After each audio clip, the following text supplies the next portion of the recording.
नमस्कार, मैं Shivnarayan Singh, assistant professor, Hindi विभाग, डीबीएस कॉलेज कानपुर। और आज हम बात करेंगे गुण संधि के बारे में। ये जो आज का व्याख्यान है ये टीजीटी, पीजीटी व अन्य प्रतियोगी परीक्षाओं के लिए उपयोगी है।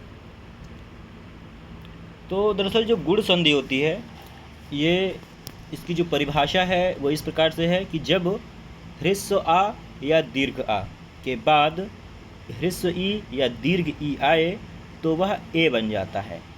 यह इसकी एक परिभाषा हुई। यानी कि जब आ के बाद ई आए तो वह ए हो जाता है। और दूसरा ये कि अगर ह्रस्व ऊ या दीर्घ ऊ आए तो फिर वह ओ हो जाता है। यानी कि जब ह्रस्व आ और ह्रस्व या दीर्घ आ के बाद अगर ई या फिर ई आए तो वह ए हो जाएगा। इसी के साथ ही अगर ह्रस्व आ या दीर्घ आ के बाद ह्रस्व उ या दीर्घ उ आए तो फिर वह ओ हो जाएगा। यह हुई दो बात। और तीसरी बात ये कि अगर री हो तो वह अर हो जाएगा। किसके बाद? ह्रस्व आ या दीर्घ आ के बाद। यानी प्रथम पद में आ ही आना चाहिए, ह्रस्व हो या दीर्घ हो। और दूसरे पद में ई हो सकता है, ऊ हो सकता है या फिर री हो सकता है। और ये बनेंगे कैसे? यदि ह्रस्व आ या दीर्घ आ के बाद ई या ई आएगा तो वो ए हो जाएगा। ह्रस्व आ या दीर्घ आ के पश्चात यदि ह्रस्व ऊ या दीर्घ ऊ आएगा तो वह ओ में परिणित हो जाएगा। इसी प्रकार यदि ह्रस्व आ या दीर्घ आ के बाद री आएगा तो वह अर बन जाएगा। अब ये कैसे होता है इसको हम परिभाषा के साथ समझते हैं। परिभाषा के साथ ही हम उदाहरणों के साथ समझते हैं। जैसे एक उदाहरण यहाँ पर दिया हुआ है, ज्ञान धन इंद्र, और ये मिलकर क्या बन गया? ज्ञानेंद्र। कैसे बना है इसको देख लेते हैं। जब शब्द लिखा है ज्ञान, जैसे यहाँ पर जो शब्द लिखा है ज्ञान, तो ये और यहाँ लिखा है इंद्र। अब ये मिलकर क्या बनेगा? तो दरअसल ना, मैंने पहले भी बताया कि ना में ना हलंत प्लस आ होता है। ये ना इस प्रकार से बना होता है। अगर ना को तोड़ेंगे तो इसके लास्ट में क्या है? एक प्रकार से ह्रस्व आ है। और इधर इंद्र किससे बना है? E plus Indra.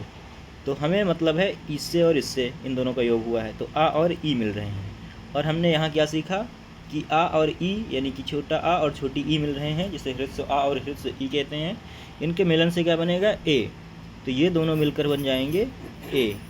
तो यहाँ पर ज्ञा लिखा है, इंद्र लिखा है, तो ये ज्ञा पहले से ही रहेगा, इंद्र पहले से लिखा है जी। ये ना था, ना बन गया है ने, तो इस प्रकार से हो गया ज्ञानेंद्र। यह इसके निर्माण की प्रक्रिया है या संधि ऐसे ही बनती है। क्योंकि जो ज्ञा शब्द था ये ऑलरेडी इसमें कोई परिवर्तन नहीं हुआ है, ये जोड़ ही नहीं हुआ है।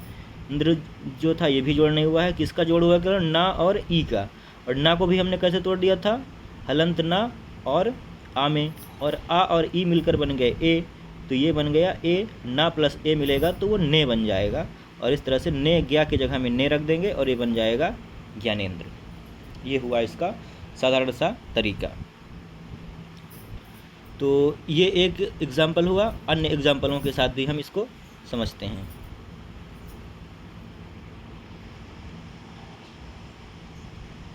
बहुत सारे एग्जाम्पल हमारे पास हैं, इन पर बात करते हैं। जैसे है सुरेंद्र।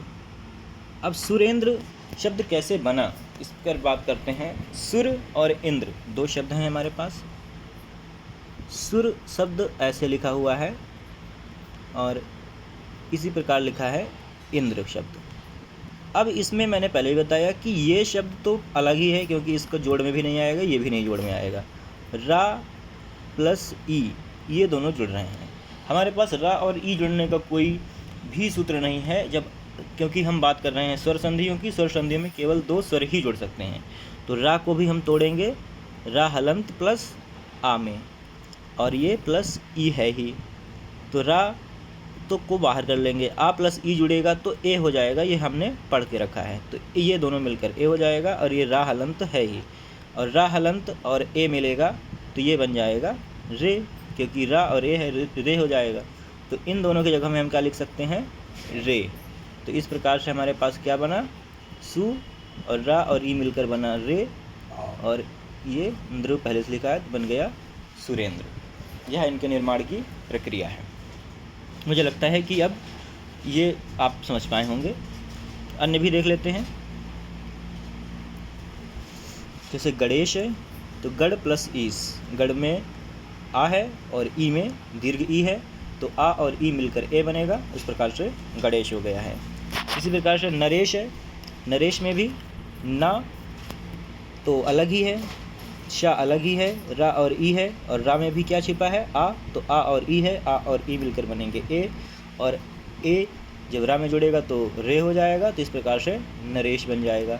यथीष्ट, यथा इष्ट, यथा और इष्ट दो शब्द हैं। देखिए यथा शब्द जो है और प्लस इष्ट शब्द है, तो यथा में भी क्या है, था हलंत प्लस दीर्घ आ, इस प्रकार से बना है, और ये ई है, तो दीर्घ आ और ई मिलकर क्या बनते हैं, ए, और इस प्रकार से यहाँ पर ए बन गया है, और था इसमें जुड़ेगा तो ये बन जाएगा थे, तो यथेष्ट बन गया। अगला इसी में है परोपकार। अब ये दूसरे प्रकार का है। जो दूसरा हमने सीखा था कि आ के बाद जब ऊ आएगा तो वो ओ हो जाएगा, ये जो हमने सीखा था उसमें दूसरी बात, ये वहाँ का एग्जाम्पल है। इसको सीखते हैं कैसे। जैसे लिखा है परोपकार, तो पर प्लस उपकार, ये दोनों लिखे हैं शब्द, इनको हमको जोड़ना है। और क्या बनेगा, पा को तो बाहर ही कर लेंगे और इधर पकार को बाहर कर देंगे, तो बचता क्या है, रा और ऊ। क्योंकि रा और ऊ जोड़ नहीं सकते, एक व्यंजन है एक स्वर है, तो रा को भी हम तोड़ लेंगे व्यंजन में, रा हलंत प्लस आ और प्लस ऊ, आ और ऊ मिलकर क्या बनते हैं, ओ, तो रा हलंत प्लस ओ, रा हलंत प्लस ओ मिलकर बन जाएगा रो। तो यहाँ पर रा और ऊ की जगह हम क्या लिख सकते हैं, रो, और ये क्या बनेगा, परोपकार। और इस तरह से देखिए यहाँ पर आ रहा है परोपकार। इसी प्रकार से नवोदय भी ठीक उसी प्रकार से बना है।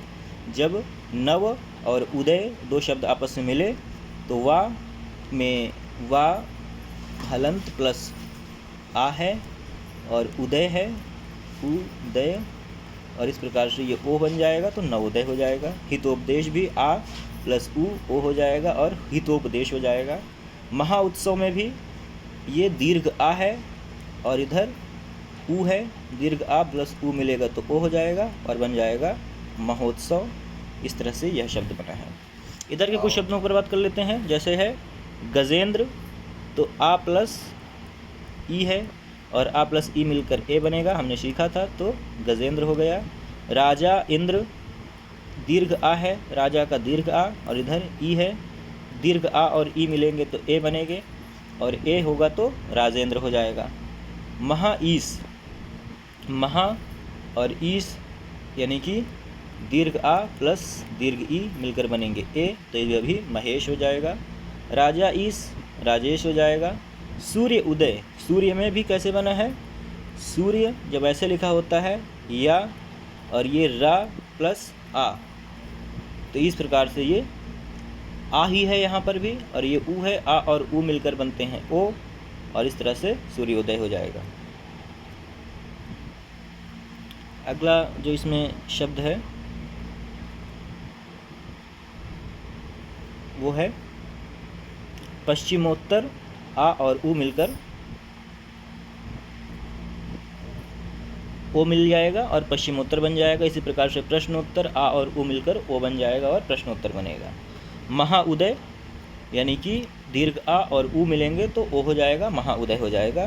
दो चीज़ें यहाँ समझने की हैं, एक तो देवर्षि, ये कैसे बना। तो जो तीसरा प्रकार था कि आ के बाद यदि री आएगा तो वो अर हो जाएगा, और ये यहाँ पर है।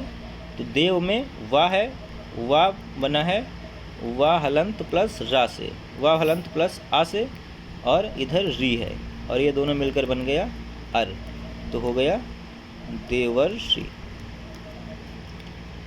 तो ये हुआ। इसी प्रकार से जो ये महर्षि लिखा हुआ है, महा होगा यहाँ पर, तो महा प्लस ऋषि, तो आ प्लस री और ये दोनों मिलकर बन गया अल और हो गया महर्षि। तो यह हुई हमारी गुण संधि की परिभाषा और उसके कुछ महत्वपूर्ण उदाहरण।